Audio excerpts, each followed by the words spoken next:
Yeah, so...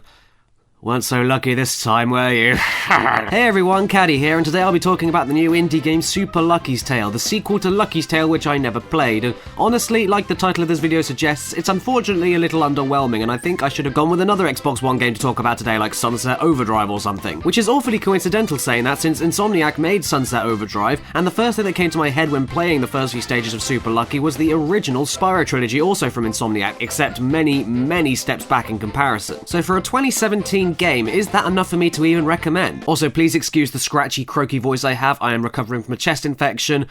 That's all I can say. Let's get on with the first thing that strikes you from the boot-up screen, the presentation. It's bloody good stuff, especially on a 4K TV, and particularly for an indie game. The colours are vibrant and cartoony, the model quality is smooth and bubbly, the environments pop out from their variety and multiple bouncy textures. All of this stuff is great, which is a huge shame since the music I couldn't write anything in depth about. It's horrifically average, not a single track stood out to me, and I don't remember any of what I was hearing, which doesn't translate into terrible at all, but it felt extremely stock. If you heard it for yourself, you'd see what I mean. You can tell by the instruments where everything belongs, and it's pleasant enough background noise for the platforming, but it feels like the team just threw the stage types into a music machine and it churned out what it thought would match. Easily the most standout aspect are the adorable character designs and animations, not just with the titular Lucky and his cute four-legged running and trotting along, but especially with the enemy designs. When you feel bad about bopping the creatures into the ground or tail whipping them into oblivion, you've done a great job, you know, if you're trying to create an enthralling child-friendly world, of course. The controls you use to navigate this world are pretty great in my opinion, with a fantastic sense of weight and responsive movement and jumping.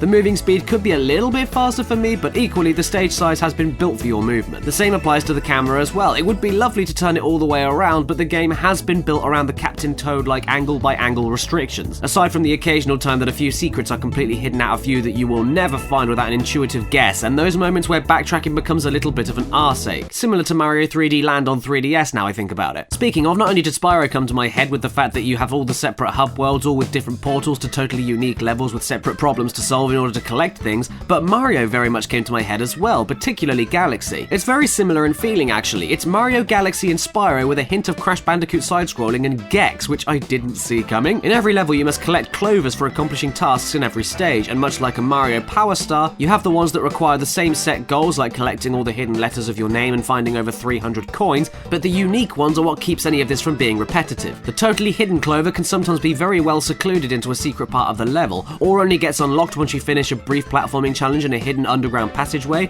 or only appears the second you finish a non-indicated series of events above ground. Then of course the complete the stage clover requires a different puzzle to be solved for the residents of the level, which is never difficult necessarily, but it still keeps things feeling fresh and like you're actively engaging with the world. Even the lucky tokens and coin collecting is never as repetitive as it is in a game like Mario 64. Not only for the reason that coins specifically have more than the stipulated amount in the stage, so you aren't fine-tooth combing everywhere for the last scraps, but also because there are so many heights of the stage you can reach and so many places in the scenery you can climb around and jump to that reward you with these pickups. You're actively encouraged to explore, and it's not only really fun to do, but makes it easier for you to reach the goals for the clovers. The same can be said when combined with Lucky's digging maneuver, which whenever you hold the right trigger, lets you dig and speed along through soft ground, and whenever you let go, you leap straight out of it again, meaning that the game likes to give you tons of mini-timed objectives that have you following along a line of buried and floating coins as you dig, scuttle, bounce and fly towards a treasure chest in a time limit that may contain a clover pickup or a vast sum of coins. Even when collecting things isn't the thing you're focusing on, just doing that generally feels really good, and it's easily my favourite mechanic of the game, allowing you to not only go a little bit faster but also let you chain together enemy bouncing, double jumping and digging all in one smooth and satisfying link. It's obscenely cool. And you know what, there is a fair bit of differing gameplay styles on offer here as well. You get the Gex Spyro inspired stuff, the side-scrolling that I found particularly challenging in one or two places, the tricky ball rolling, auto-moving speedway levels, actually pretty decent bosses that on occasion really surprised me, like with this guy for instance, where I didn't realise the weakness to attack the boss until nearly my entire playing field had been destroyed, which I just assumed was a rudimentary part of the fight, but actually ended up being a punishment for taking too long in the fight, and I could have lost the fight without hitting the boss once. That's pretty cool stuff. There's even half-decent puzzle-solving segments like these statue-moving parts that on occasion really got my brain twitching. And despite the fact overall I did find this game a little lacking in impact, I could certainly admire this as an indie title calling back to games that I grew up with. And once I started looking at it as a starting point for young kids getting into 3D platformers in this new generation, comparison, I began to look at the game a little differently and as a totally inoffensive and fun little romp. It's not too frustrating to simply finish with the amount of clovers you need for the final boss, but far from easy for 100% completion, and I was so relaxed and zoned out while playing it. But when I really took a step back, the biggest issue I had with the entire game is how unremarkable it was, really. Mechanically fun, challenging, adorable in places, and lovely in presentation, especially for an indie title, but ultimately it just doesn't do enough to stand out in my opinion. Despite the cute moments like this, which was my favourite part of the whole game, we're a band without a WAN hole.